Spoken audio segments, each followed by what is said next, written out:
Hello, everyone. We are live. I am so excited to have you all with Andrea and I this evening for my free monthly webinar, Reawakened Health, where I bring to you each month free, amazing content on how you can reawaken your health and live your best life.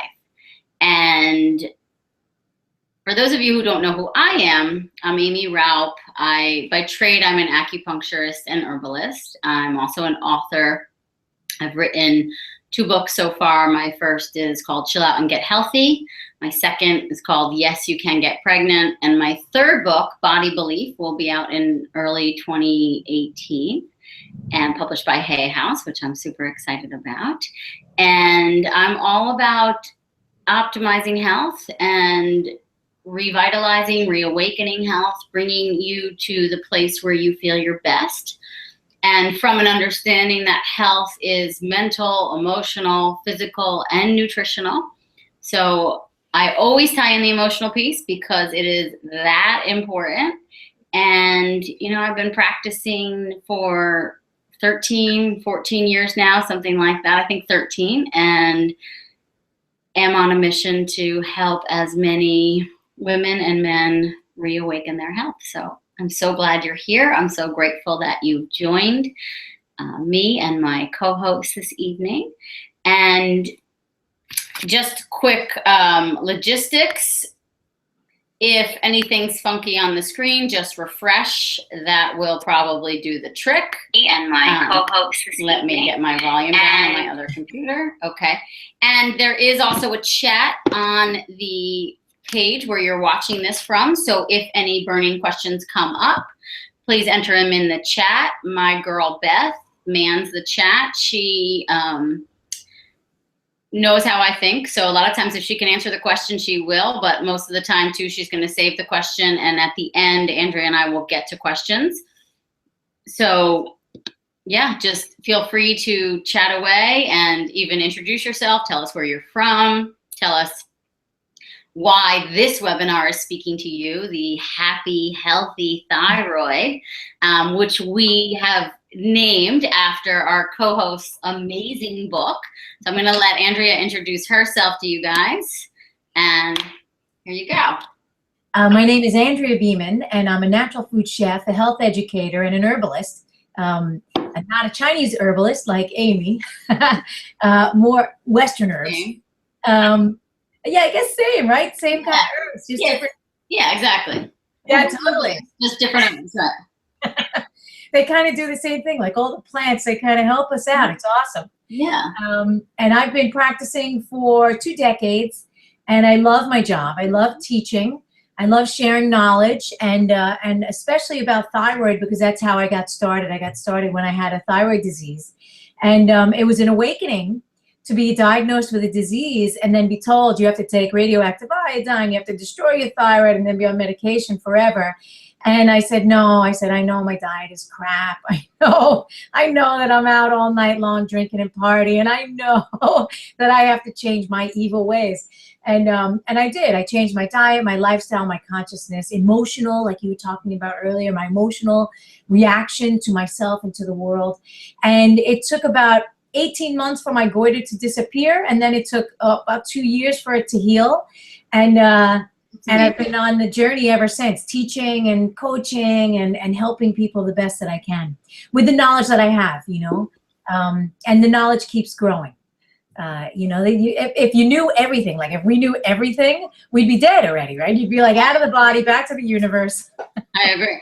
Well, I always say too, it's like I love putting these webinars on and, you know, sharing and educating, but really, I just love getting these awesome experts on, and I get to like pick their brain and learn more. You know, that's part of like what even my meditation before I got on. It's like I want to serve and educate and inspire, but learn. I want to learn more, right? And you know, as much as we do know and we've learned clinically, we're always growing and evolving, which makes, I think, which really makes a great practitioner, you know, someone who wants to always learn and teach and spread and continue to learn and backtrack and say, wait, that wasn't totally right. Let's try it this way, you know.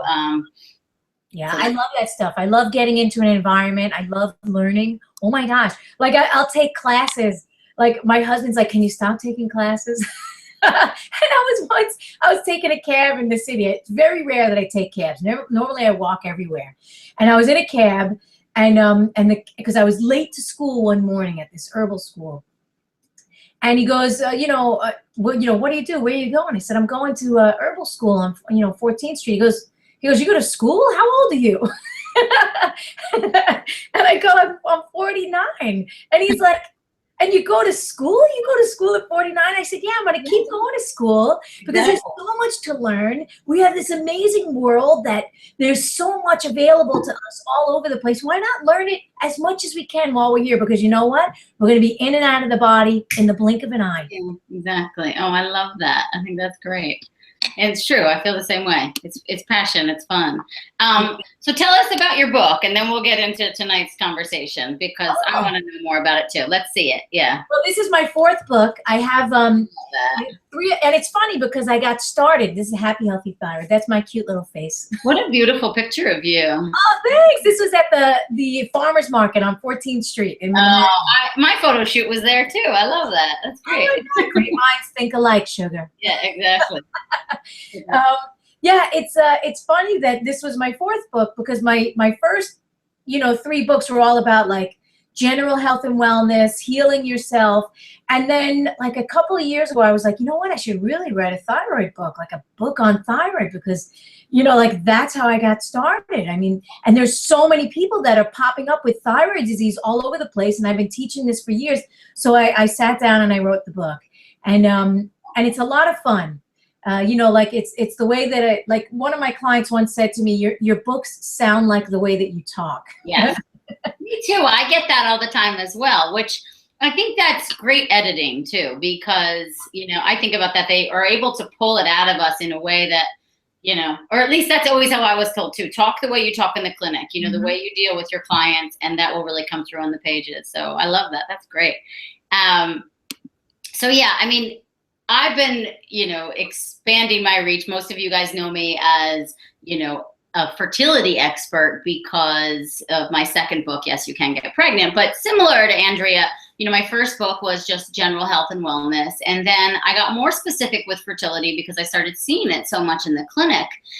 But what I always say, and if you've worked with me, you know this, is that fertility is an extension of health. So really that book, Yes, You Can Get Pregnant, is just a guide to optimizing your health. But through writing that book, and then as my practice grew and I started getting more and more complicated fertility cases in my door, they all have basically one thing in common, and that was a thyroid disorder, either an autoimmune component, an undiagnosed hypothyroidism, but a lot of times Hashimoto's, right? A lot of times there was an underlying autoimmune component that really needed to be treated.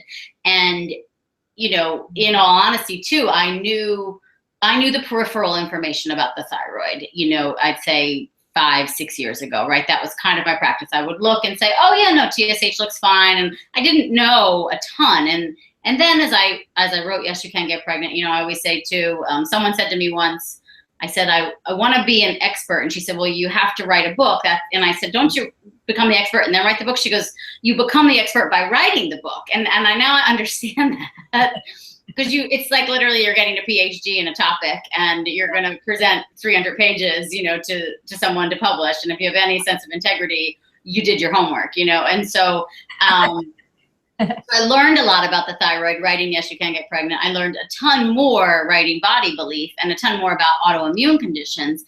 But it really became a passion of mine because what I see in the clinic, and I'm sure what you see, and even what you experience, people walk around for years with a thyroid condition that's just kind of under the surface and just kind of starting to, show itself. And they feel like shit kind of all day long. They wake up not feeling rested, right? Their digestion is poor, hair, skin, and nails are suffering. If you're Hashimoto's, right, you're kind of vacillating between hyperthyroid symptoms and hypo. And depending on the day of the week that you go in for blood work with your doctor, everything could be missed. And And even doctors, right? They'll kind of look at a TSH if it's within range, you know, meaning up to a 4 or above what a 0.5 is the range, I think. You're healthy, you're normal, and your symptoms are in your head, you know, for the most part. You know, Well, I they think usually give them an antidepressant. yeah, exactly. Yeah. I came across a statistic when I was writing Body Belief, which you probably know of, but they say the average person dealing with an autoimmune condition, which we'll just say Hashimoto's, and we can get into it in a second, is one of the most common autoimmune conditions that affects women. They say it takes the average woman 5 years and 6 different practitioners before they get a proper diagnosis. Mm. That's sad. You know, I mean, and then obviously they make their ways to someone like us, right? And we'll, you know, even in my online group this morning, right, I was doing my office hours there, and someone said, well, my TSH is within range, but I still have all these thyroid symptoms. What should I do? You know, and that is also really common, right? I'm sure you probably see that all the time. What I see is that they're actually suffering from adrenal fatigue. Yeah. And the adrenal fatigue, once that is addressed, the symptoms start to go away, because the underlying condition is this general chronic exhaustion happening inside the body, either from they can't digest their food, or the food allergies, or something's going on, or emotional. A lot of emotional stuff will just crash the system down, and, you know, and cause that the stress hormones to always be on high. And when that happens, the thyroid is doing its job, which is naturally slowing the body down. Right? Yeah. It's going to slow the body down into this state because it doesn't want to expire. It's a really smart little gland. But for years, it won't show up on the test as a thyroid condition, because it's the adrenals that are the ones that are down there and going, well, holy crap, how do I keep this all together? Mm-hmm. Right? Which is what happens on the surface with the human being, when the human being is going, okay, I got to keep this whole entire thing together. I got to keep my family together. I got to keep my work together. I got to keep everything together. I got to hold it all together. I got to keep going, got to keep going, got to keep going. And what they're doing is they're burning the candle at both ends. Yeah. And they're burning themselves out, and they're shutting their endocrine system down slowly but surely. Yeah. And then eventually they get diagnosed with a thyroid condition. Right. And that's so interesting too, because it's, you know, the adrenals, like in Chinese medicine, right, we don't have adrenals. We don't really talk about them, but we talk about the kidney energy, which in the Western world, the adrenal glands lie right on top of the kidneys. And it's the same thing. What we say, you know, if you're burning the candle at both ends, you're depleting your kidney fire, right? And so we say the kidney energy is like the fire under the cauldron. And so you need that fire there to actually like cook your food properly and digest it, assimilate all the nutrition from it, and then go throughout your life and function properly and optimally. But same thing if you deplete that kidney energy. So, you know, we don't have a thyroid condition in Chinese medicine either, right? It's usually always a kidney spleen constitution type that we need to tonify and nourish and, change diet, lifestyle, get them to reel it all in. Oh, yeah. But yeah, I think, you know, that's the case with many people, that they're walking around with, as you call it, the adrenal fatigue that's not going to get diagnosed by a Western medical doctor. It's just not how they see things at all. And nothing's going to show up until you show up with, you know, your thyroid numbers actually begin to shift. But I feel like, you know, and I'd love to hear your input on this. I feel like you can start to see if it is an autoimmune case, you can start to see the antibodies start creeping up, even when they're within normal range. Yeah, totally. And so, you know, what's your call on that? Do you feel like any antibody is a sign that autoimmunity is kicking in, or? No, like I think that the antibodies themselves, right? So like the body doesn't attack itself for no reason, right? There's always a reason why the body will either be hypersensitive or it'll attack, right? So in Western medicine, they're like, you know, you have this autoimmune condition, the body is making a mistake and it's attacking. And I say, no, okay, something's going on. Yep. Is the digestive system compromised? Do we have a parasite? Do we have an overgrowth of bacteria? Why is the body attacking? Because the body will not, it's a brilliant machine. It's brilliant. It was created by the universe, you know, like it's no less brilliant than the butterflies and the trees, right? Perfect. And so we have to say, why is it attacking? Is that digestive system so compromised that some parasite got in there? Let's do a little parasite cleanse, and not a long one, right? Right. Right. If they're getting cramps when they go to the, when they eat something, that's usually a sign, right? Or if they get a little blood in their stool and they run to the proctologist, right? This, little blood in the stool could be a little worm that's in there. It's really not a thing to get crazy about. And stress, by the way, the stress of, oh my God, I got pain here. Oh my God, I have this thing going on. The stress will cause the antibodies to increase as well, every single time. Right. So we have to look at the whole system, sit down with somebody and say, okay, what is going on with this system? Why is the body attacking? Why are the antibodies going up? Are they under high stress? Do they have a parasite? Is there an overgrowth of bacteria? What's really going on here? Because like I have Hashimoto's. I was originally diagnosed with hyperthyroid and goiter. And it wasn't until years later that, it was like, oh, that's actually Hashimoto's. And it kept vacillating between hyper and hypo. Yeah. And right. So I would not have a thyroid today if I would have jumped to taking the RAI. So I think that we've got to learn how to relax and just take a step back. Yeah. Take it all in. Right. Right. What's going on with this system? Let's take a look at it from a couple of different angles, and then, make a protocol instead of, okay, the person has hypothyroid. Let's speed up their thyroid. Right. What's that going to do? It's going to drain them even further. It's going to drain their kidney essence. It's going to drain their adrenals. They're going to be like, initially, wow, I feel great. And then 5 years later, they're going to crash. Yep. And with the autoimmune conditions, over 70% of our immune system lives in our gut. We got to look at the gut. Exactly.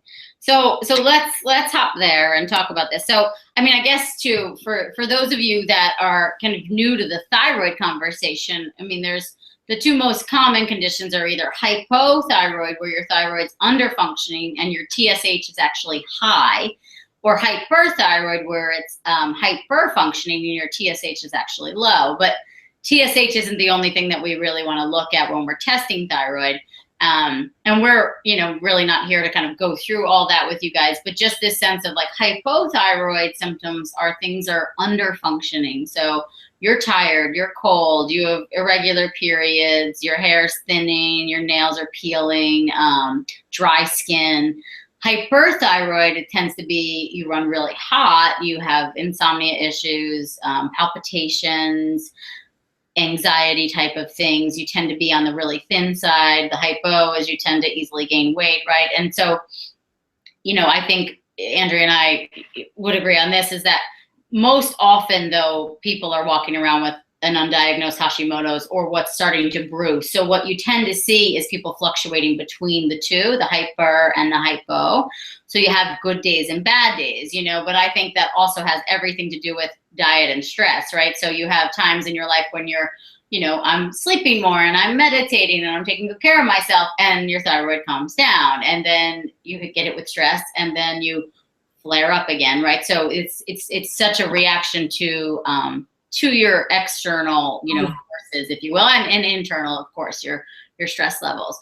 But so all of that, and so when we're talking about antibodies, we're meaning that's diagnostic. That shows us that there's actually an autoimmune condition that's going on. So basically your body has created antibodies to its own thyroid gland, which, and we'll get into this in a second, but it's, there's within the physical body on a cellular level, your body is attacking itself, where it should normally see that thyroid gland and say, oh, that's my thyroid. I love this gland. And it's a master controller of all my hormones. And instead it's like, I'm going to attack this thyroid gland. And, I'm not quite sure why I'm attacking it, if you will, but for some reason it's been triggered to look at that as a foreign object and attack it. And then that obviously degrades its function and its health. And that will spiral you into, poorer health, if you will.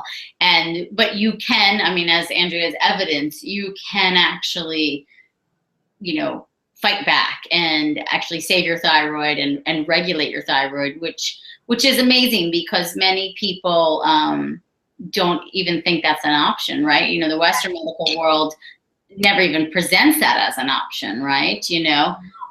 I've had a lot of students and clients that, They tell me that their doctor says that their condition is incurable, and that they will have it for the rest of their life.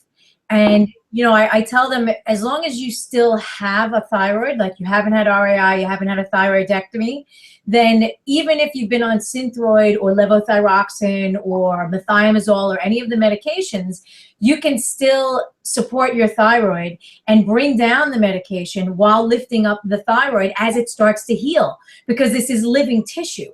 So like when you're taking, like in the case of hypothyroid or Hashimoto's, right?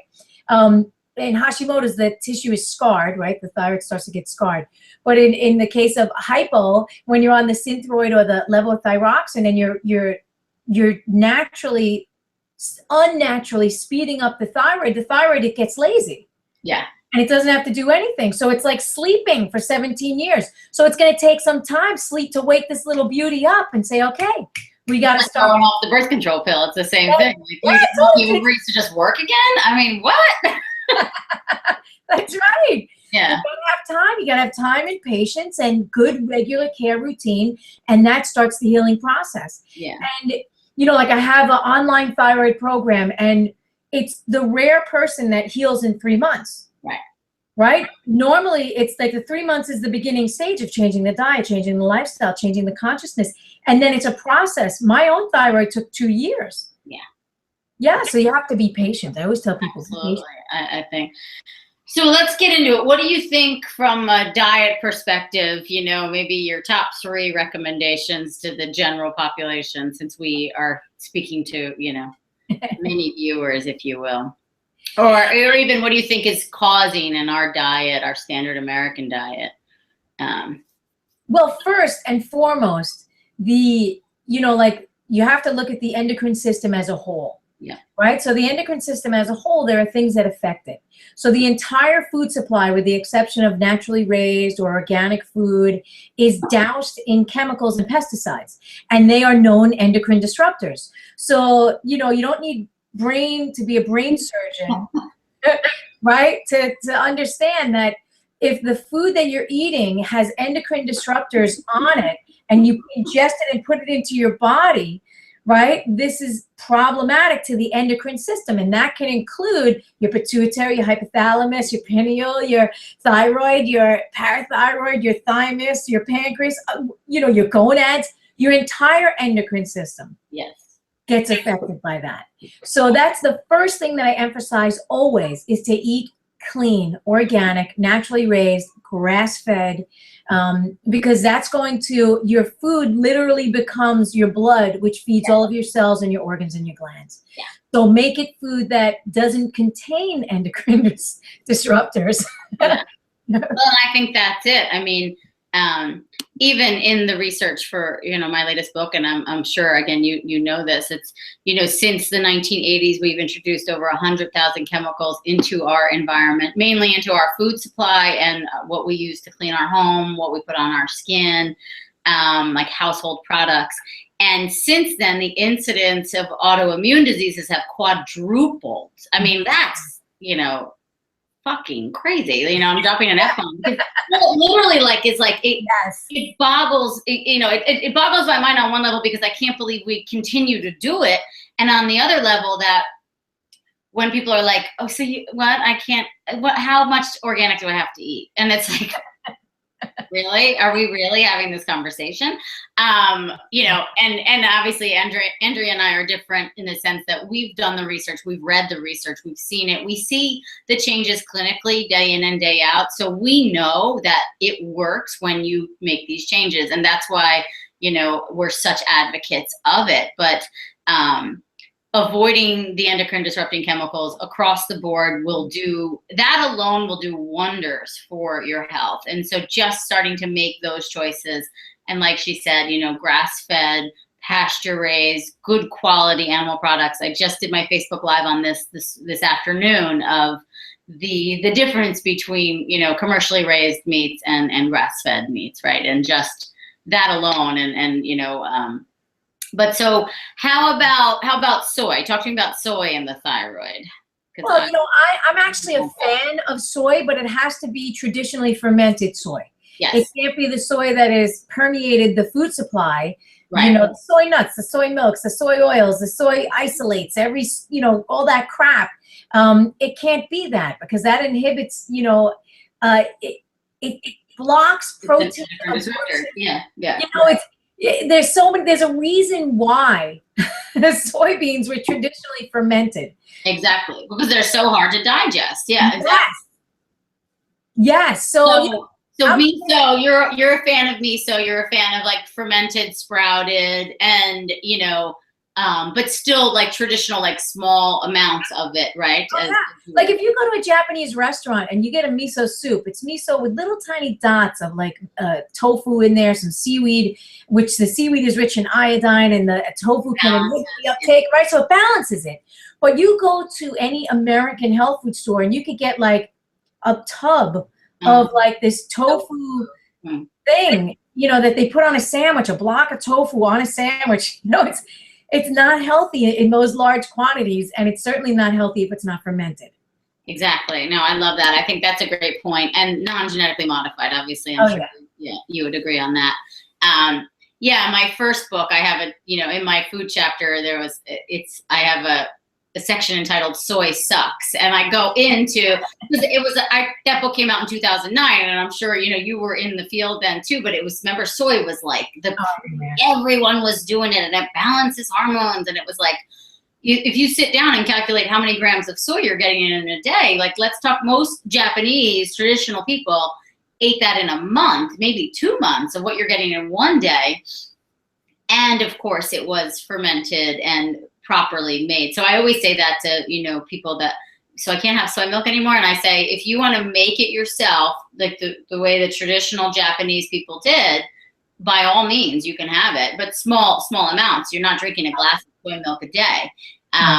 But I agree. So it's, now there are some good brands out there, like I think Wildwood Organics makes some sprouted soy products, but again, we're not talking about eating ounces of tofu in one day, right?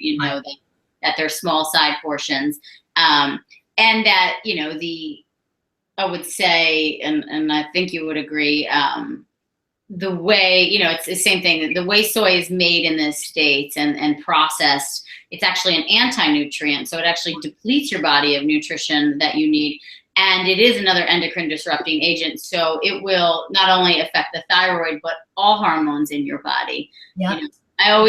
I had a case years ago of a husband and wife trying to conceive. I had to go back like 10 years, I would say. But their biggest issue was erectile dysfunction in him. And he was this big, he was really into martial arts and meditation, and really interesting, smart man.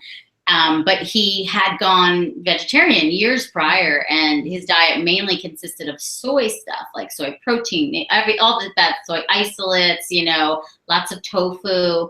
And, the wife had him start coming to see me, because he also had, of course, tons of digestive issues, right? You can't digest soy. It's like impossible to digest it, the commercially generated soy products in America. And so I said, just give me a week. I want no soy products. And I would do this often with clients. Like, I'm like, let's just test it out. I just, if I lose the bet, I lose the bet. But like, just give me a week and let's see how you feel. And totally changed his game on every level. Like, he couldn't believe how much better he felt. And the erectile dysfunction went away in a week of no soy. So of course, because he's a man, right, he never went back to soy. Like, he was like, he had it in moderation, and then, miso, and that's how I talk about it in the books too, of just fermented and in moderation, non-GMO, I'm losing my train of thought. Sprouted as well is really the only way you should eat it. But okay. Yeah, and it's okay if they get a little bit of of course. Right? I feel a couple ounces here and there is fine. Yeah. Yeah, totally. Yeah. But like the majority, like you said, of people, what was it? 10 years ago they were going crazy with soy. Even 15 years ago, just crazy with soy, and it was everywhere. And even those little bars, all those little health. Oh gosh, those are terrible. They're awful. But it's still everywhere. Like, you still look at a lot of those. Like, there's still only a handful of bars that I would recommend, because a lot of them, if they have protein in them, they're putting the soy protein isolate in there because it's cheap and it's a major crop in the U.S. It's a conspiracy in my opinion. I'll get on my soapbox, but yeah, you have to be really careful. But that's the whole thing. If you get away from eating processed packaged foods and you go back to a more natural diet where you're only doing organic and grass-fed and pastured, you're not going to be exposed to processed soy. It's just correct. It'll just remove it from your diet immediately. Yeah. So it's amazing how that happens. I know. So I guess similar to, how I work and I'm, sure you also do a whole household bath and beauty overhaul with your clients because of all the endocrine disrupting chemicals in those products as well, right? I mean, they're really affecting the immune system and totally. Like I encourage them to use natural ingredients, as natural as possible. But not everybody's going to do that. Mm-mm. So, the first thing that I do, of course, is I start with their food. We go to their lifestyle, right? We move down the line. But it's so interesting how attached people are to their products. Yes. Their hair products, their skin products, their household products. They're so attached to them. And I guess it's because the branding is so good. Like you've been indoctrinated into this brand. And there's a lot of brands out there that are actually, they don't contain all the endocrine disruptors, and you could find them in the local health food store. They may not clean as bright, like, they may not make, you won't have a chlorine clean, sparkling like Mr. Clean thing. There was a little, star that came up after you would clean the kitchen or something like that. But I also think that one of the reasons why we have such high rates of autoimmune conditions is because we are overly clean. Yeah, we're germaphobes, right? Exactly. Yeah. Chlorine on everything. Bleach. Yeah, it's terrible. Yeah, I agree. Yeah, isn't there a book out now called Dirt or Eat Dirt? And it's all about I haven't read it yet. Hypothesis of we're not dirty enough basically anymore. Yep. And so our immune systems are becoming weak and, unable to combat anything. Yep. We're total germaphobes. I agree where, people are super attached and it's challenging to get them to change everything over. And I always say, I respect your money and slow and steady. And but there's tons of really good products out there now. And you should, there's a statistic that the average woman is exposed to 500 chemicals before she leaves her home in the morning, just from all her products, 500 chemicals. And so if you think about that and you're dealing with what appears to be a thyroid condition, right? And it's undiagnosed or you can't, you're dealing with subpar health and you're just basically walking through your day at like a 60% where you deserve to be, 90, 95%. This is something you should really look at. I'll have girls too who, I work with online, or in my, my program, I have the Yes You Can Get Pregnant e-course, and they'll say to me, I'm still not pregnant, it's not working, I've done everything but the bath and beauty products, and I just can't seem to get myself there, or like my partner doesn't, X, Y, and Z, and I'm like, I'm sorry, if that's the only thing you still haven't done, then that means you got to do it, because you're still being exposed to these chemicals and they're affecting your hormones and they're on every level and your overall health. So, and then there's also tons of research too that's frightening of what these chemicals can do to a child developing in utero. So, you want to be as conscious as you possibly can about your exposures. Yeah, not only that, like, we have the highest rates of cancer. Yes. And when you're talking about an autoimmune condition, right? Yeah. So, we can just try and teach. That's all. Teach and educate people, and then love them along the way. Yeah. Well, that's it. And that, like I always say too, it's like you do the best you can do, and I want you to feel good about it. One of my spiritual teachers always says, if you eat something and you feel really bad about it, that's worse for you than the ingredients in that, thing that you just ate. Yeah. So the same thing of, there are times for sure I use like the toxic aluminum filled deodorant if I have like a big speaking engagement or something like that. I'm going to use Secret or Dove, and because I don't want to smell and I don't want to have pit marks, and I'm vain, and that's fine, but I can live with myself, because it's for a moment and an event, right? Or a photo shoot, I'm not showing up with my own makeup most of the time. I have some of my own makeup, but I'm really not, someone else is putting their makeup on me. But then, if we can go for 80% of the time that we're really, being as clean and as conscious as we can to how we nourish and nurture from the inside out is just tremendously important when it comes to especially thyroid health. And remember, it's like the thyroid is the master of it all. And so we want to do the best we can to support that health. And, if you're dealing with health conditions that you can't seem to get on top of, then this is probably I'm glad you're here, because this is the webinar you need to hear. Yeah. It was a great, a teacher, one of my teachers once said, this is in response to what you were saying about, once in a while I put the bad makeup on my face and all that stuff. I had a teacher that once said, it's not what you do once in a while that harms the human body, it's what you do on a regular basis. Yeah, it's the chronic exposures. That's it. Yeah, I agree. And so, so let's get into the other big chronic exposure that we all have, stress and how that affects us. I mean, we've already talked about it some, but, but there's a reason I'm sure your book is called Happy, Healthy Thyroid, right? Yes, there is a reason. It's hard not to be stressed out in the world that we've created. Yeah. But it's imperative that while we're here in this brief existence, we make it as happy as possible. Because remember I said earlier, we're going to be in and out of this thing in the blink of an eye. So stress is a huge contributor to thyroid disease, adrenal fatigue, kidney exhaustion, lung depletion, right? Stress, it affects everything. And they know in Western medicine that stress is like the biggest contributor to almost all disease. So how do we react to the world? What are our, we have to look at what can we do to either change the way that we see the world or change the way that we react to the world, because the world is going to be what it's going to be. The people in our lives are going to be who they're going to be. We have to learn how to deal with that in a healthy way. And, one of the things that I talk about in my book is, how are you expressing yourself? Yes. Are you screaming and yelling at people? Are you blaming people? Are you angry at people? Are you angry at yourself? Are you attacking yourself? What's happening here? Because this is the communicator.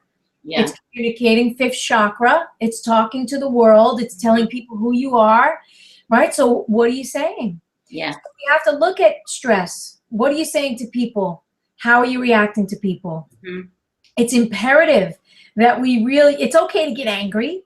I'm not saying don't get angry and don't get upset, but get angry, get upset, and have it move through you and not become you. In and out, in and out. Yeah.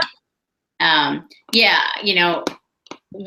and I were talking about this before we went live with you guys, but, I said one of the things I really want to touch upon is this idea of, especially if there is an autoimmune condition where the body's attacking itself on a cellular level, that, and this is a TCM, Chinese medicine, this is like how I was raised in the medicine I practice, and Andrea's totally on the same page.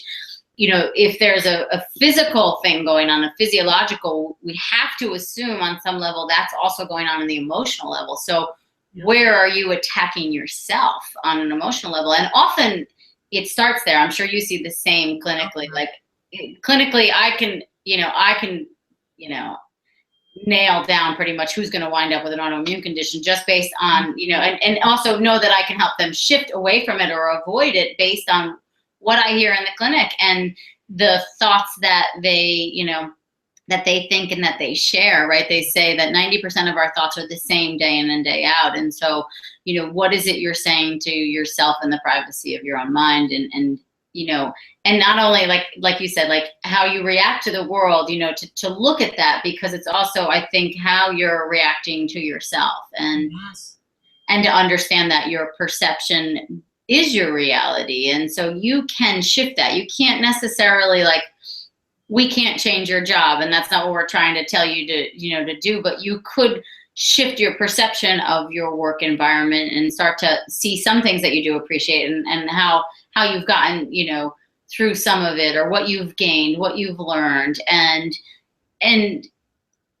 in life, just in general, you know, that we can't remove stressors. I mean, we could remove some of them for sure, but we, like you said, we live in a stressful world. Like there's so many things coming at us 100 miles an hour all the time, you know, and so to choose, you know, to pick and choose your battles, if you will, and prioritize how important are these certain things, and to understand though 100% that stress impacts your health, and probably more than anything else, you know. So what are some tools that you'll use with clients, or what do you think are some important ones? Well, first and foremost, they have to breathe. Yeah. Right? So a lot of them will breathe up in their chest, which is the worst place unless you are running away from a tiger or a lion, right? This is a fear breath, right? It's here. And so I tell them to take a class on breathing, simple breathing, to read a book on how to breathe, just to bring their breath down into their body, to nourish them in a much deeper way. Yeah, and simply sitting and breathing can help to reduce their stress, like in 1 second. So like usually when I begin my webinars, I just have people take 3 or 5 breaths. Just breathe and relax, get present. So I encourage them to breathe, and I encourage them to meditate. And I tell them it's not a spiritual thing, meditation. It's just simply connecting the breath to the body, right? Because wherever you are, right? If I'm in the future, I'm going to create stress. If I'm in the past, I'm going to create depression, right? Waxing about, oh, this happened and that happened and all this stuff, right? I'm going to get depressed. If I go over there, what's going to happen in the future? I can't, you know, like, what's going to happen with the politics and all that craziness, right? Anxiety is going to come. And it's only when I'm here connected to my breath in this moment, right now, this very second, that everything is okay. Now, granted, the building could go on fire, right? And then I want my stress hormones to kick in and get me out of here as quickly as possible. Granted, I live in New York City. A bomb could blow up at any time.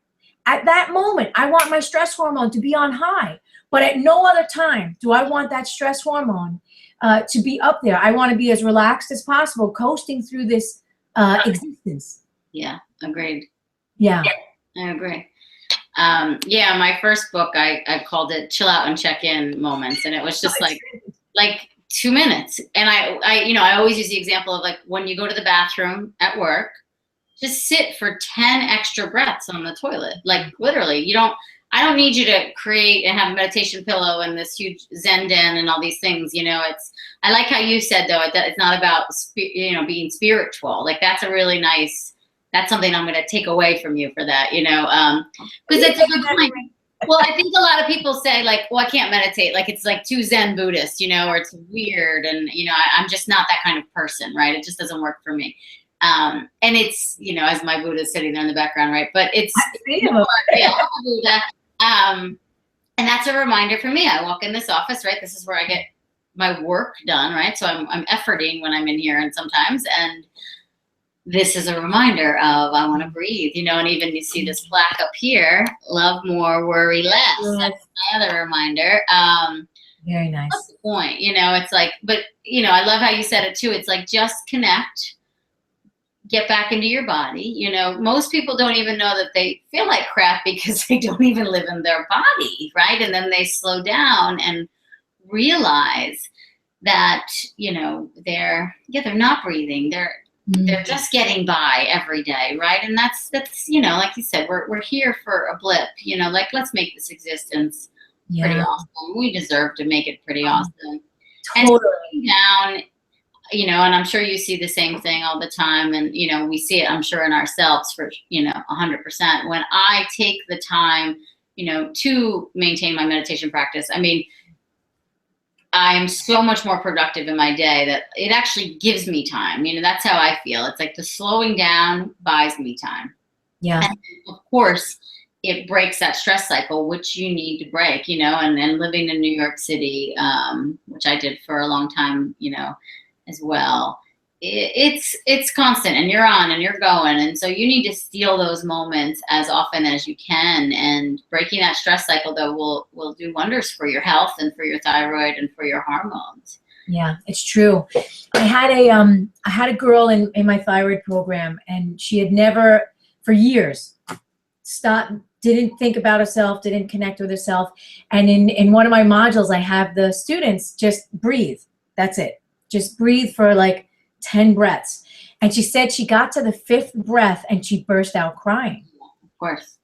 Because what she realized was that for the last 15 or 20 years, she was taking care of everyone else, and she never took care of herself. She didn't even connect with herself. She forgot who she was. All of this came up in 5 seconds. 5 little breaths, in and out. She was like, and bursting into tears. So, you know, like, and the tears are a good thing because they help, you know, they're cleansing. Release. Yeah, you need it. Yeah. Yeah. It's wonderful. Yeah, I agree. I mean, it's, you know, how many clients too where they need like Xanax to sleep, or Yes. you just take 10 deep breaths. Let's try that. Just, you know, and how many clients, they, you know, like you said, you have to teach them how to breathe first of all too, right? Most people are not breathing deep enough or connecting. Right. And yeah, in my next book, in Body Belief, I have it broken into 3 sections, and the first section is reconnect. That, because that's, I think, the most important, right? You know, and then getting into like renewing your beliefs, like your thoughts, basically, Yeah. and then reawaken. You know, but I firmly believe, and I know you do too, that until we reconnect into our bodies and our minds and the conversation we're having and the privacy of our own mind, how we're reacting to the world, how we're supporting everyone else except for ourselves, right? Until we reconnect to that truth and live in our bodies again, we can't truly heal. We can get to another level maybe, right? You know, we can change our diet and go organic and cut out the gluten and, you know, change over the bath and beauty products. But until we actually take that leap and, you know, take up residence again in this beautiful vessel that is your body, I think it's hard to reach the level of healing that you want. Yeah, I agree. And I'm sure for you too. I mean, can you touch upon that in your healing journey with the consciousness aspect of the thyroid? I mean, that was probably the biggest piece, right? Oh my God, it was so huge. When I was first diagnosed with my thyroid disease, I was working at MTV Networks. And, you know, MTV Networks, back in those days, they actually played music. That was 20 years ago, right? Or 20, whatever it was.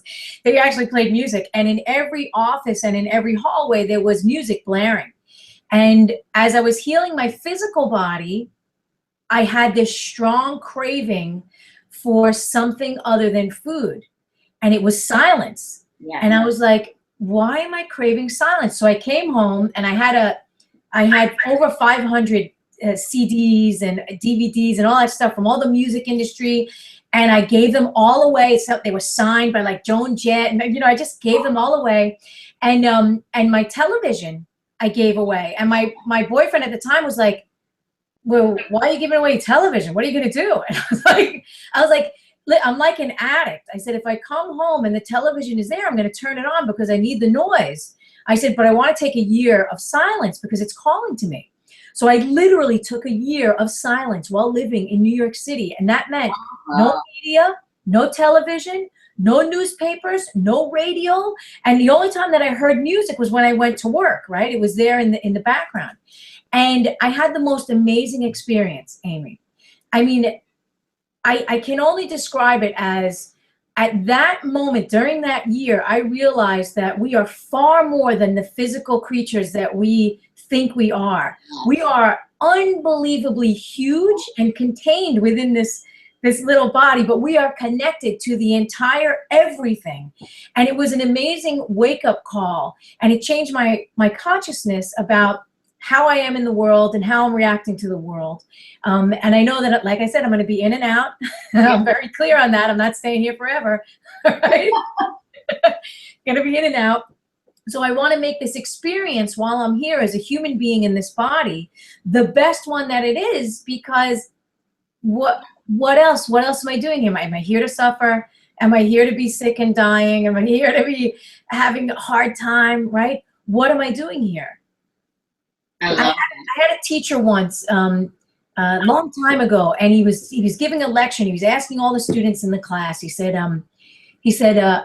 why do you think you're here on the planet? And we were all these snarky little health coaches, and we were all like, we're here to save the world. We're here to make it a better place. We're here to, like all this just, baloney stuff. We're here to tell everybody to eat organic, right? We're here to do all this stuff. And he let us all talk, and he said, no. He goes, you're here to play with your friends. Yeah. Aww. Yeah. He said, you came to Earth to play with your friends. I like that. I love that. Oh my God, I love that. That's it. Like, just lightens it so much. And then also, and this, we don't have enough time to get into this, but to think about that, like the toxins in your life are not just in your food and your bath and beauty products, but what toxic relationships are you choosing to keep in your life, and how are they affecting you, right? So do you want to play with your friends, or do you want to avoid your friends? Because if you want to avoid your friends, then you should find some new friends, and people that really light you up, right? But, yeah, I love that story though. That's a beautiful story. About your year of silence. I think that's so great. Yeah, it was eye-opening about the amount of stress and everything that we're exposed to. Yeah, all the time. Oh my God, constantly. Yeah. I was on the bus coming home from MTV because the subway wasn't working and whatever happened that day, and I was on the bus, and or on First Avenue bus coming up, and somebody had left a newspaper on the bus, and I was like, oh, I haven't read a newspaper in a year. Let me just see what it's all about. And I got to, it was all drama, everybody's dying everywhere. And I got to this page where I saw an article about these kids, little kids, 6, 7 years old, who had pushed another kid off the back of the bus, and he fell into the street, and the parents couldn't find him. And I was shocked, first of all, that little kids could do this to each other. And I just started crying on the bus. I just started bawling uncontrollably, thinking about these little kids hurting each other. And I noticed as I'm looking around crying, I'm like, wow, nobody's even looking up. Right. About a human being crying. No one's even reacting. Nobody's even reacting. Yeah. And I was like, look at this. Sad. Human beings. Yeah. So disconnected from each other. No wonder why everybody's blowing everybody up and all this. We're not connected to each other. We're not loving each other. We're not recognizing each other. And it was eye-opening. Yeah. I mean, I didn't own a TV, I'd say 10 years, 9 years, something like that. And until now, married, and my husband, likes his TV, and so now we have a television. But yeah, I don't watch the news. I don't read the newspaper. I mean, a funny story about the day Osama bin Laden was murdered or whatever, whatever went down there.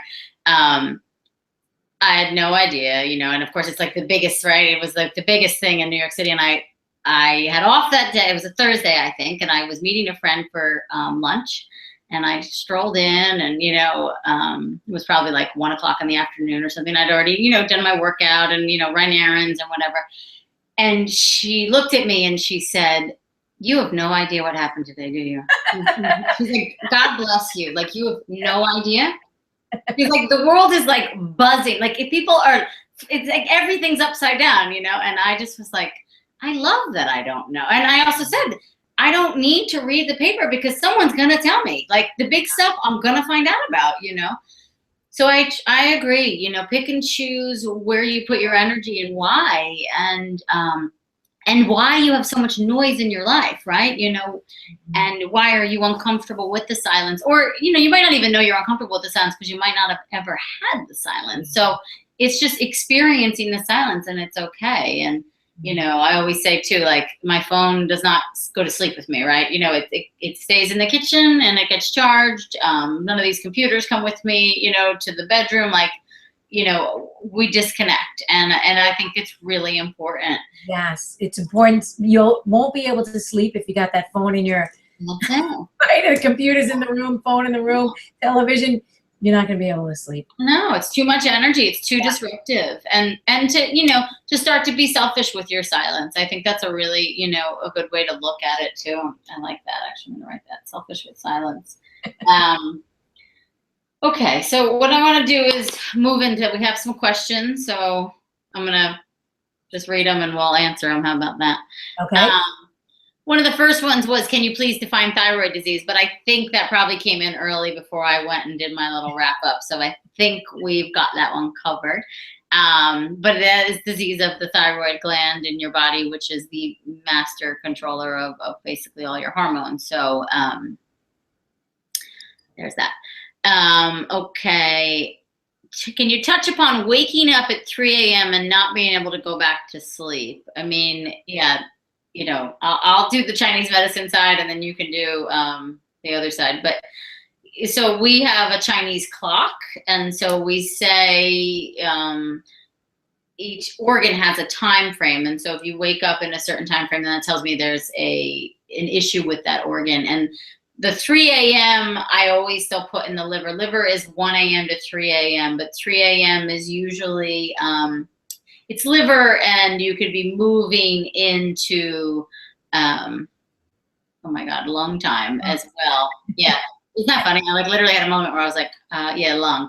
So it's either, I would go with, it's often repressed emotions. So things that you're not processing, things that you're not connected to and digesting, if you will. So they're waking you up in the middle of the night because they would like some awareness. And so often it's, that 3 a.m. wake up is typically also the person grinds their teeth or clenches their jaw at night, typically has some pretty vivid dreams, restless, tends towards irritability, frustration, that type of situation. So it's really about processing, and it could be, depending on where you fall, liver or lung, it's either lung is more grief and sadness, liver is more anger, resentment, frustration, hostility. Typically, what I see clinically is it's someone who's unhappy with something in their life and maybe even themselves, and so that's waking you up. So I would recommend journaling before bed and making some conscious choices to let things go and say to yourself, like, I'm allowed to let this go and I can pick it back up whenever I choose, but right now I want to sleep, and sour foods are really good. So some hot water with lemon before bed will help kind of your body and your liver do its processing. But you really need to pay attention to the emotions and what you're holding on to and not expressing. And I'll let you go, because I'm sure there's an adrenal tie in there too, right? Well, yeah. And also I agree with everything that you said. When I was studying shiatsu, we learned the whole Chinese medicine clock. So when people wake up at 3 o'clock, I'm looking at lungs, I'm looking at liver, it's right on that little cusp. But I also want to know what they're doing at 3 o'clock. Yeah. Do they wake up and urinate, or do they wake up and thoughts are ruminating? Yeah. Right? Because it's also tell us. Yeah. Again? It's two different things. It's diagnostic in two different ways, right? Yeah. Yeah. And also, if somebody is waking up and they're sweating, or they're waking up and they're hungry, this is also talking about now we're talking at blood sugar levels, we're looking at hormones, right? So there's a lot.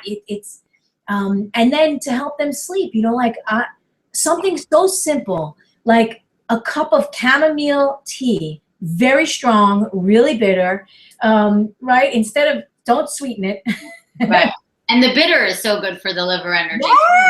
Yes.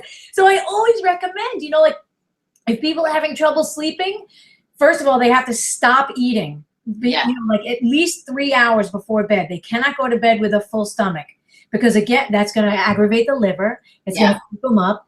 And then after dinner, nice strong cup of chamomile tea, but not too close to bedtime, because then if they have a weak bladder, then they're going to wake up in the night, right? So chamomile, and they could even put in some passion flower if they're feeling kooky. Yeah, I love that. That's great. That's good advice. I love it.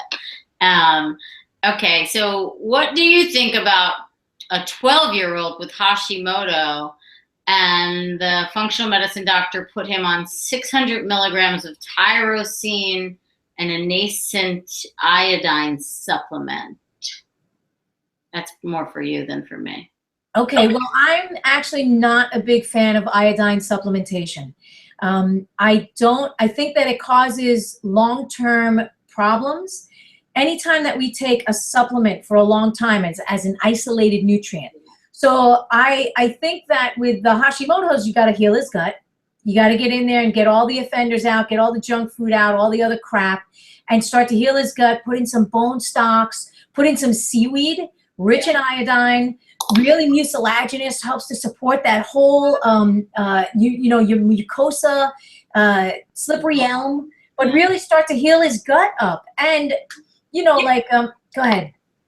No. I was saying, yeah, because I was, the gut junction is basically all I was just saying, yeah. Yeah, gut junction, I like that. Yeah, but just to heal that. No, I think that's great. And I agree too. I recommend, if anything, like spirulina in my practice, which, is another sea vegetable, and with the iodine in there, right? Instead of just regular old iodine. Because couldn't that at some point then the body becomes dependent upon that, and then it's not doing what it needs to do efficiently from the thyroid function perspective, right? Well, yeah, but also it's an isolated nutrient. Yeah, so like, I'm not a fan of the isolated, right? No, I mean, let's look at the history right now of isolated nutrients. Let's look at what happened with calcium. Folic acid, yeah.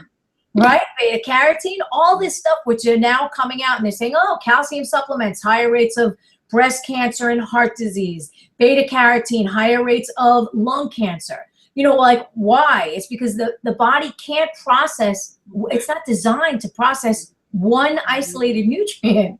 Remember we were talking earlier, it's this beautiful design. It's designed to chew food. It's designed to digest. It's designed to extract the nutrients and then discard the waste.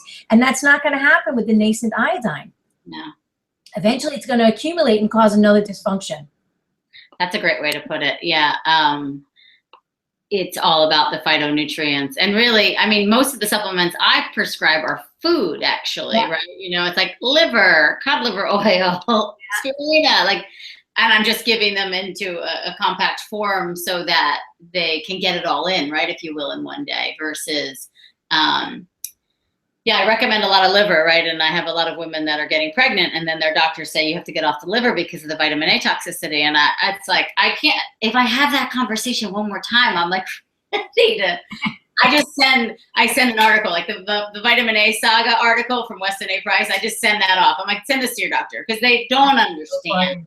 There's a very big difference between vitamin A that is naturally occurring in food and, an isolated nutrient. Right. So, and if you have the butter and the fat, you don't time. Yeah. You're gonna assimilate everything.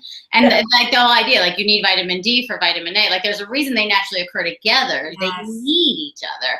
Yeah. I agree. But yeah, and I agree too with the Hashimoto's. I mean, with any autoimmune condition, you have to heal the gut. That's the first and foremost. And something like the GAPS diet, because like a 12-year-old, right, that'd probably be a good approach. Something really basic. It might be hard for a 12-year-old too, but lots and lots of broth and fat. Yeah. Are lentils okay to eat? How does that impact leaky gut? I mean, I'll let you answer it too. What I would say and what I've learned is they need to be soaked. Mm-hmm. All beans should be soaked before you eat them. The phytic acid really wreaks havoc on the gut. It's just super hard to digest and very inflammatory. And, in the diet that, I've designed for the next book is there are no beans. You can introduce them. I think it's probably, I don't know how many weeks in, but to slowly heal the gut, that I think beans should be introduced, in an elimination diet. I would say probably, 8 to 10 weeks after you've not eaten them, if you will, and see how your body feels. But I'll let the thyroid expert answer that. Well, beans, all beans, legumes, they all need to be soaked, and most people just bypass that. Yeah. And the canned beans, those aren't soaked, right? No. Yeah, so they're soaked in BPA. That's right, endocrine disruptor. Yeah. So I do recommend that people soak. They have to use traditional methods. Yeah. And when they're cooking, and also, depending on their health, right? So if they have a leaky gut, then you take out some of that stuff initially and then put it back in. You know, like now I'm seeing a rash of people that they haven't had a potato. I had a client the other day, she hadn't had a potato in 7 years. And I'm like, why haven't you had a potato in 7 years? She has this starch, you know, like anti-starch, and she can't process anything, right? So the foods have to be prepared the way they were traditionally prepared, with the herbs and spices that were traditionally prepared with them to help you assimilate and absorb. And a lot of that is missing. Yeah, I think all of that is missing. Yeah. And I agree too. I think that this is not like these elimination diets, right? It's not a forever thing that you should still be able to expose yourself. But again, like I don't eat gluten, right? And, you know, I'll on occasion, of course, have it, but I really try to make the right choices, and I'm usually eating, if I'm going to eat it, it's always organic and preferably sprouted grains, right? And, you know, so traditionally prepared methods, or I'll totally eat. I have a client that makes the best homemade sourdough bread made the proper way. I'll eat the whole loaf and feel fine, you know, and it's like, but again, it's, you know, fermented, it's a little different, but just this sense of, not forever limiting, that you then can slowly add things back in, but that you really need to heal that gut. Yeah. What I see over and over again is these people go on elimination diets and they stay on them for way too long, and then they can't digest anything. It's like they weaken their motility and their digestive ability, and they can't process anymore. Yes. I agree. And I've learned that myself too, in my own experience, right? Where I've eliminated too much. And then, you know, then you need these exposures. Yeah. You do to tease it out and test your body, and it's all good. Okay. So let's see. I've heard Andrea say that it's not helpful to be vegan when nourishing the thyroid. I'd like to know if eating backyard eggs could be enough animal protein to help with my healing. I don't think I'll ever be willing to eat meat. I would just ask, would you eat broth? Because I'd love to have some broth in there too. But I'll let Andrea say something too, because I totally agree. I think veganism and vegetarianism are challenging. Well, you know, like if the person is willing to eat eggs, I think that's a great place to start. Exactly. I eat the eggs, eat them, and eat them a lot. Like 3 a day with the yolk. Yeah, I just had a gal the other night tell me, because she was a pescatarian, right? So she would eat fish, but she wouldn't have any other animal food, and she was showing a serious liver blood deficiency. And I said, you know, like, well, you know, you may want to try. She says, no, I'm allergic to meat. I'm allergic to meat. I haven't eaten meat since I'm a kid. And she said, but I started taking this desiccated I started taking desiccated thyroid, and I'm feeling better. And I said, that's an organ. Yeah. That's exactly what I said. I said, that's an organ from an animal, usually a pig or a cow, but I don't think she knew that. Yeah. And I was like, that's why you're feeling better. Because you're eating organ meat, which is a traditional dietary recommendation. That's correct. Yeah. I'm a huge fan of organ. I mean, I typically just liver is the one I usually stay with. It feels, I don't know why, just the best to me. Oh, I love liver. Yeah. And that's, you know, any of my vegans or vegetarians, same thing. Like if I can get eggs in you and some grass-fed butter, right? Some good fats. I think you can do a lot. I love if I can get broth in you, but then there's also the marine collagen that I think is a nice alternative, if you will, for the non-meat eaters. But yeah, I always joke that I always get all my vegetarians to at least take liver in pill form, you know, and I just talk them into it. I'm like, you can do it. And so, yeah, we're being silly, but, you know, I think you start with what you can do, right? And you work your way up to it and you see, but there are also, you know, there's gelatin, beef gelatin that comes in powder form. There's collagen peptides, you know, I think the vital proteins, grass-fed collagen peptides are a good source that you could make smoothies with and try to supplement in that way too, and you're still getting some animal products in, but without actually having to eat the flesh or cook it. You know, I mean, I think, you know, the cooked meat is the best source for animal products, but there's other alternatives now too. Yeah. Also, you remember we were talking about the silence before? Yeah. This is where I have the clients check in with themselves and start to ask the question, what does my body need? Not my mind, not what I'm thinking here, but what does my body need? So I had a client who was suffering with severe adrenal fatigue. She was a vegetarian. She didn't eat red meat for many, many years. And you could see she was just wiped out. And I was encouraging her to try a little bit of chicken liver. She has Jewish heritage. And I was like, try some sauteed chicken liver. And she's like, absolutely not. And I said, okay, here's what I want you to do. I want you to, actually, no, I didn't tell her to try the sauteed chicken liver. I said to try meat. I said, try meat. She said, absolutely not. And I said, okay, here's what I want you to do. I don't want you to listen to me. I said, I want you to go to the Whole Foods. And I want you to stand in the Whole Foods and I want you to check in with yourself and just ask your body, what do I need? So she said, your experiment did not work, Andrea. And I said, why? And she said, because I walked around the Whole Foods once and I landed right in front of the chicken liver. And I said, and she goes, I did it a second time and I landed again right in front of the chicken liver. And I said, okay. There's your answer. Yeah. That's what I told her. I said, you know, you have this Jewish heritage, just try a little sauteed chicken liver. It's not gonna, it's calling to you. Literally, your body knows what you need. Your mind is holding you back from what that is, whatever your thoughts are or your beliefs about it. Yeah, well, that's it.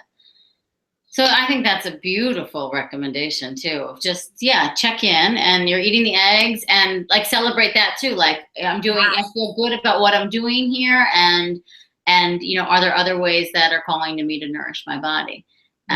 And it's okay if you're never going to be willing to eat meat as well, but also understand or be open to the possibility of that possibly shifting for you, you know.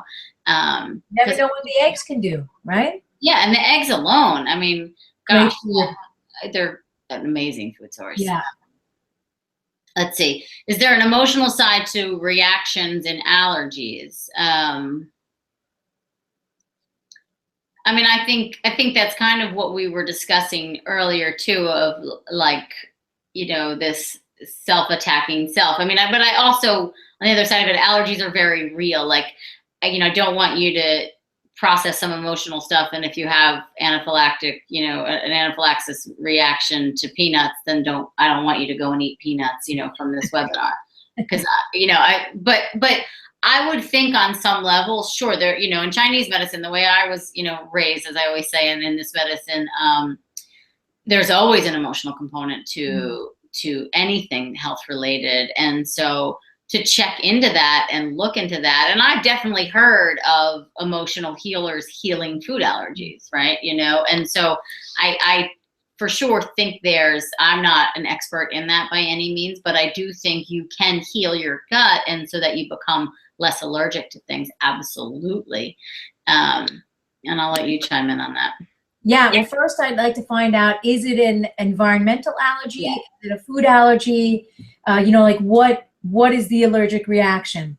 And then whenever there's allergies, my understanding is to look at the liver, right? The liver is somehow not, especially if it's a food allergy, not processing, not able to break down. You're not getting that whole, so is there some liver congestion? Do you have gallbladder stagnation? Like what's going on in the beginning part of the digestive system that your body's rejecting it? And saying, no, I don't want this here. I'm creating excess mucus, get it out of my body. And I'm not talking about anaphylactic shock, you know, like that type of allergic reaction. But from my own experience, when I was dealing with thyroid disease when I was a teenager and I didn't even know I had thyroid disease, when I would eat shellfish, my entire body would break out with hives. That's happening. Right? Yeah. I'm still in the same body. Today, I eat shellfish all the time and seafood all the time. That doesn't happen. Yeah. So something shifted in my digestive system that allows me to absorb that iodine now, where I couldn't absorb it back then. Yeah. Same, 100% the same. Yeah. I couldn't eat shrimp when I was pregnant, and now I can eat it again too, which is just interesting. That something happened there, I suppose. But yeah, I feel like you see that all the time when you get someone to really heal, then their reactions to things change. Yeah. And quickly. Okay, I think that is all of our questions. Let me see. Let me just make sure that I didn't get another email from the lovely Beth. Okay. Well, and I think we gave you guys some really, good information to chew on, and I hope it was inspiring and helpful, and that you feel better equipped now to manage a thyroid condition if you have it, or at least to start in the right places. I think checking out Andrea's book is probably what you should really start with, and really looking at that emotional piece, because I feel, and I'm sure you feel the same way too, is it's especially from the autoimmune perspective, right? When I just wrote, Body Belief, doing all like the comp title research, right, that you have to do, there's really very few books or topic. No one's really talking about this emotional component to the disease state. You are, which I think is amazing, and there's nothing wrong. We're all evolving and it's fine, but especially if you're following all of these dietary recommendations and the supplements, and you're doing all this, but you're not checked into that emotional piece, then it's something you really need to look at. And that reconnecting, I think if there's one big takeaway, at least for me, it's that that Andrea's recommendation to breathe, and to just get into your body, reconnect there. So I'll let you say your goodbyes, and then we'll wrap it up. Well, you said it beautifully. Aww. You said it beautifully. Thanks everybody for coming out and joining us tonight. As you can see, we love to educate and share. So when you guys show up, we get that opportunity. Yeah, thank you. I know. I love it. Yeah. We get to vibrate our 5th chakras. So how can they find you? Tell us about where our guests can find you. They can find me on www.andreabeaman.com, or they could check out my latest book. Yeah, I love it. And I'm Aimee Raupp, and you guys will get a follow-up email from my team tomorrow with this replay, and watch it, watch it again and again and again. Reach out to us if you have any questions, and thank you so much for showing up. Thank yourself for showing up. I sincerely appreciate you and grateful for you. And thank you so much to my amazing co-host. I officially love her. It's official. And BFFs. Yeah, exactly. We're BFFs now. That's it. And we're done. We're going to get a necklace. I'm being silly. It's been a silly day. And and I love that. What was it? Life is for playing with your friends, So go out and play some more, people. Have fun. Enjoy this life. And thank you. And we'll see you next month. And I don't know what the topic is. I'm totally blanking. I'm sure Beth knows, but I'll see you next month, and you guys will hear from me between now and then. Okay. Bye. Thank you. Bye.